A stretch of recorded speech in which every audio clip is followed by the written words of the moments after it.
현재 우크라이나 사태가 심각해지면서 한국 네티즌들은 앞으로 한국과 러시아와의 관계가 어떻게 되는지 걱정이 커지고 있습니다. 한국은 러시아와 기술 협력을 하며 상당히 가까운 사이였는데 이번 사태로 한국이 러시아를 제재했기 때문이죠. 그 결과 한국은 러시아 시장을 잃은 것이나 다름없는 상황이 되어버렸습니다. 그런데 삼성과 현대도 러시아에서 어쩔 줄 몰라 하고 있는데 선진국들조차 놀란 한국 기업이 있다고 합니다. 현재 푸틴 대통령은 넘어서는 안 될 선을 넘어섰고 당연히 국제사회로부터 심판을 받아야 합니다. 하지만 한국 입장에서는 상당히 억울하고 애매한 것이 사실이긴 합니다. 한러 관계는 제재는커녕 오히려 지난 30여 년 동안 서로에게 기술을 전해주며 도움이 되는 관계였습니다. 실제 한국이 지금과 같은 방산기술과 우주항공기술을 갖게 된 것은 러시아의 기술 이전이 초석이 된 것은 모르는 사람이 거의 없습니다.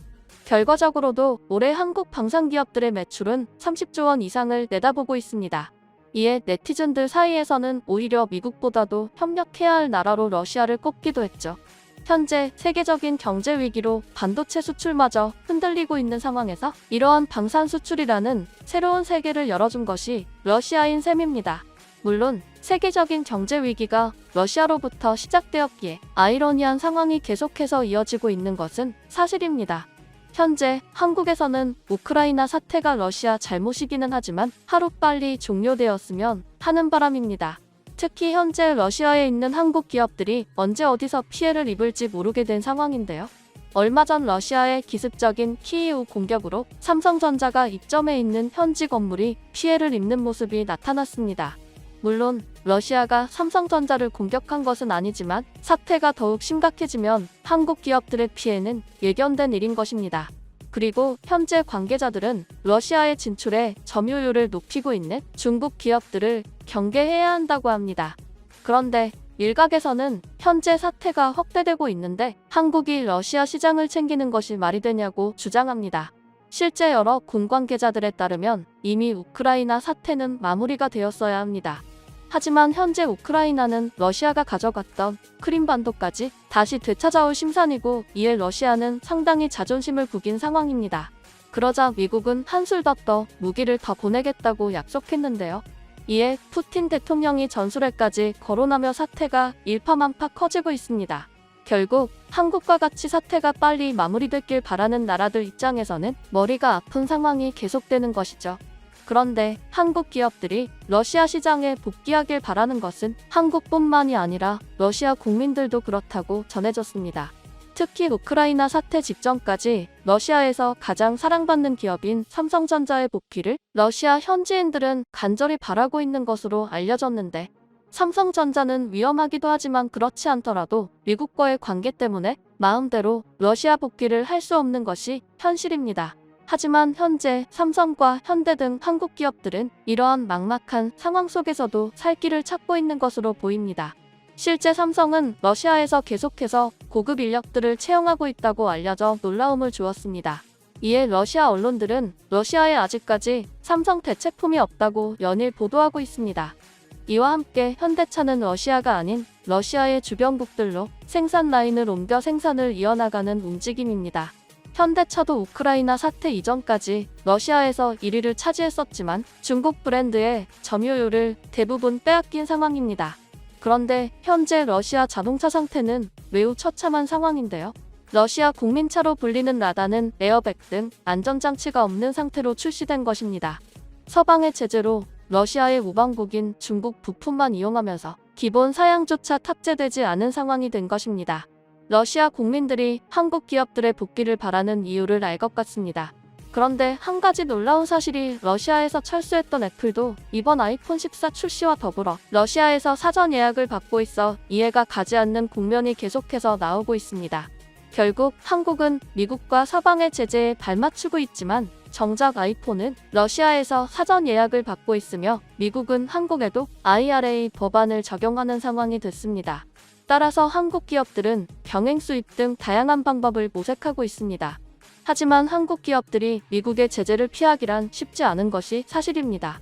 특히 미국 의회가 병행 수입과 우회 루트까지 트집을 잡는다면 한국 기업들은 속절없이 러시아 시장을 잃게 됩니다. 이처럼 삼성전자와 현대차도 우회 루트를 찾는 것이 쉽지 않은 상황에서 한 기업은 눈치도 보지 않고 생산을 이어나가고 있다고 하는데요. 바로 러시아에서 상당한 인기를 끌고 있는 컵라면 도시락 생산 업체입니다. 그런데 이를 두고 외신들은 아무리 식품 기업이라고 해도 스타벅스와 맥도날드는 러시아에서 철수했는데 왜 이 기업은 안 떠나냐고 비판했습니다. 이 같은 외신들의 비판이 이해가 되는 것이 한때 800원이면 한 끼가 해결된다며 러시아 국민들로부터 엄청난 인기를 끌었던 도시락은 그 인기가 지금까지도 계속되고 있는데요. 심지어 우크라이나 사태 특수인 마냥 생산과 판매를 더욱 늘리고 있습니다. 한편 현재 도시락의 가격은 상당히 오른 상태인데요. 이달 도시락 가격은 기존 대비 40% 오른 것으로 알려졌습니다. 올해 인상만 두 번째입니다. 이에 러시아 현지 소비자들은 팔도 도시락에 대해 휘발유 1리터보다 비싸다고 말했습니다. 28일 러시아 사회관계망 서비스 등의 업계에 따르면 러시아에서의 팔도 도시락 판매가가 기존 50루블 약 1,200원에서 70루블 약 1,680원으로 올랐습니다. 피터스 버거 등 일부 식료품점에서는 팔도 도시락을 74루블 약 1,800원에 판매 중인 것으로 나타났습니다. 그런데 이처럼 가격이 오른 것도 러시아 때문이라고 볼 수 있는데요.